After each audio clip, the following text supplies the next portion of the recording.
அப்போ ஆற்காடு சுரேஷும் இவரும் தம்பி ஆம்ஸ்ட்ராங்கும் 2 பேரும் பேசும்போது இவங்க சொன்னதை வச்சு சொல்கிறேன். கற்பனைலாம் கிடையாது. நிஜம் இப்படி தான் இருக்குன்னு யூகிக்க முடியும் எங்களால். எப்படின்றத அப்புறம் நான் சொல்கிறேன். அப்போ பேசும்போது நீங்கள் பாதி நாங்கள் பாதி எடுத்துக்கலான்னு ஆற்காடு சுரேஷ் சொன்னதாகவும், அதை அண்ணன் மறுத்துட்டு தான் தம்பி ஆம்ஸ்ட்ராங் மறுத்ததுனால இவங்க ஒரு கிரிமினல் கான்ஸ்பிரசி சதி திட்டம்னு சொல்லுவாங்க.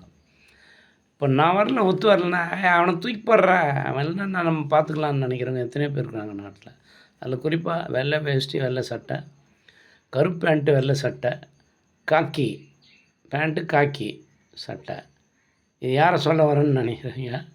அது அவங்களுடைய சிம்பிளாக சொல்கிறேன் நான், அவ்வளோதான். பயந்தெல்லாம் சொல்ல. இவங்க 3 பேருமே சேர்ந்து இதில் சதித்திட்டம் தீட்டி நிறைவேற்றப்பட்டிருக்குதுன்னு நான் நினைக்கிறேன். அதுதான் ஆம்ஸ்ட்ராங்கினுடைய படுகொலை.